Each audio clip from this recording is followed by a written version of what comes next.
You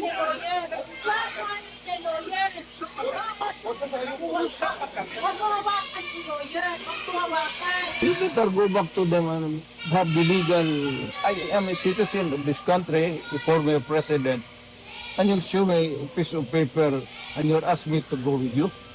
Now that you're asking, sir, for the basis of the warrant, the ICC had issued a warrant pursuant to Article 25(3)(a) of the statute for crime against humanity and pursuant to Article 718 of the same statute for murder.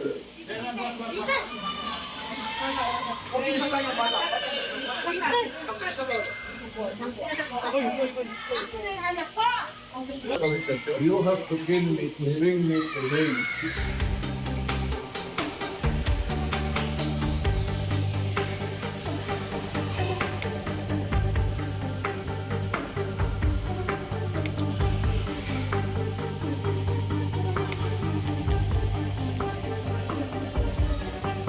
You don't just have to push.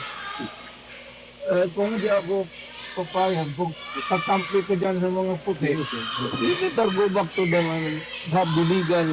I am a citizen of this country, a former president, and you show me a piece of paper and you're asking me to go with you. And I want to ask you, sir, if you understand this right. I was coming from very weird.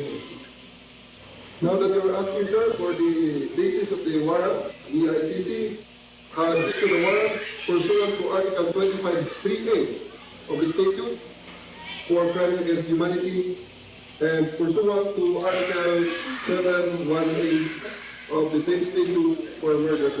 You need to choose 3 people. The only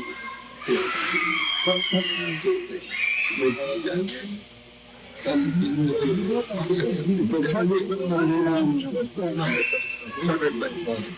life from our president. Sir, we need to know this information where you are bringing. Wala sa pay-grade ko yun. Article 59. Bakit hindi yan magawa-gawa? Very, very That's different. precisely the point that I'm saying. That's precisely the right of counsel is something that has to be observed and respected.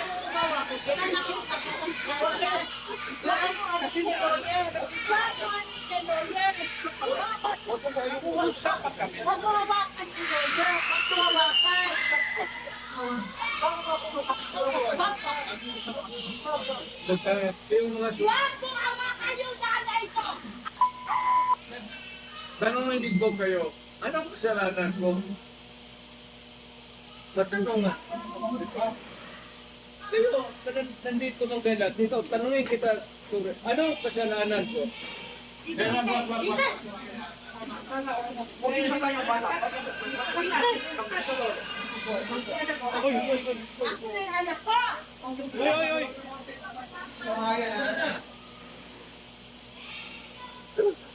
Hihilain mo yan.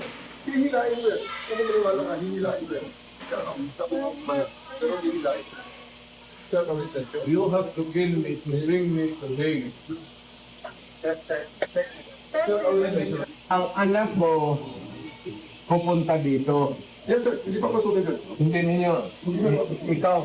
Yes, sir. Hindi mo Upon my order. Hindi mo pinapatok. Yes, sir. Upon my order. Ang sabi ko, ang abogado ko, ang anak ko na babae, They can visit you at your detention center, sir.